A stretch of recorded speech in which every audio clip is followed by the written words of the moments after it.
Today, I will explain the importance of teaching English in primary school from economic, political, and learning theory perspectives.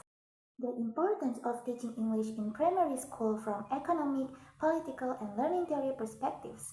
The teaching of English at the primary school level in Indonesia is not merely an educational issue but also closely related to economic competitiveness, political policy, and established theories of learning. Changes in national curriculum policies from the 2006 KTSP, the 2013 curriculum to the Curriculum Merdeka reflect shifting political priorities that directly influence students' access to early English education. This shift had significant consequences for human capital development and social inequality. From an economic perspective, English functions as a form of linguistic capital. Early exposure to English equips students with foundational skills that are increasingly required in a globalized labor market dominated by international trade, digital technology, and transnational communication. Students who begin learning English in primary school tend to have stronger language proficiency in secondary education, reducing remediation costs and increasing long-term productivity. Conversely, dilating English instruction may widen economic disparities as students from private or urban schools gain advantages over those from under-resourced public schools. Thus, teaching English in elementary school can be viewed as a long-term investment in national economic competitiveness.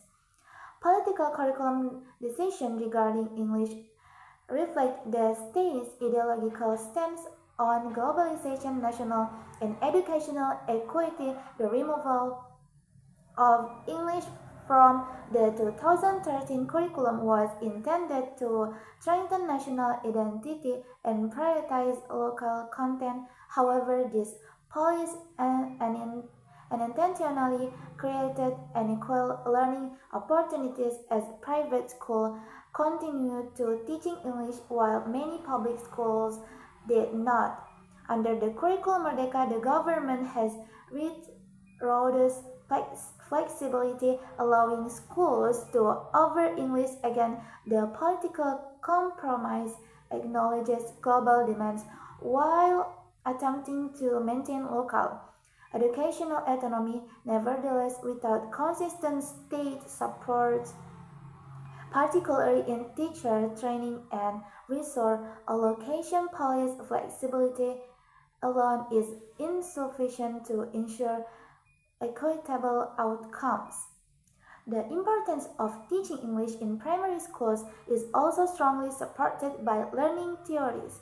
From a behaviorist perspective, young learners benefit from repetition, imitation, and reinforcement. At the elementary level, students can acquire basic vocabulary, pronunciation, and simple sentence patterns effectively through drills, songs, and routine classroom practices. Early exposure allows correct language habits to be formed before fossilization occurs. From a cognitivist perspective, children at primary school age are in a critical period of cognitive development. Learning English early helps them develop memory strategies, pattern recognition, and metalinguistic awareness. At this stage, learners can more easily process new sounds and grammatical structures, which supports long-term language retention and academic achievement in later stages of education. From a constructivist perspective, language learning is most effective when learners actively construct knowledge through social interaction and meaningful context. Primary school students can learn English through games, storytelling, group work, and real-life communication tasks. These activities allow learners to connect new language input with the existing knowledge and experiences, making learning more meaningful and motivating. Despite these advantages, implementation challenges remain significant. Many primary school teachers lack sufficient English proficiency or specific training in young learning prodigy.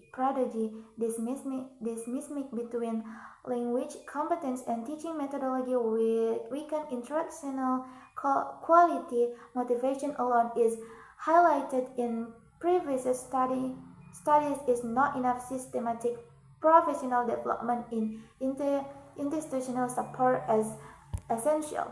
In conclusion, teaching English at the primary school level in Indonesia is just justified not only pedagogically but also economically and politically.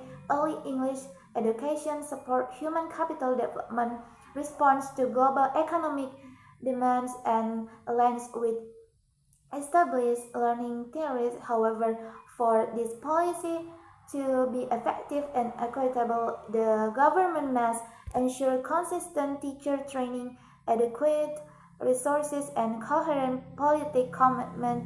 Without these supports, early English education risks reinforcing rather than reducing educational and economic inequality. That's all for this video. Thank you so much, and I hope this explanation is useful. Wassalamualaikum warahmatullahi wabarakatuh.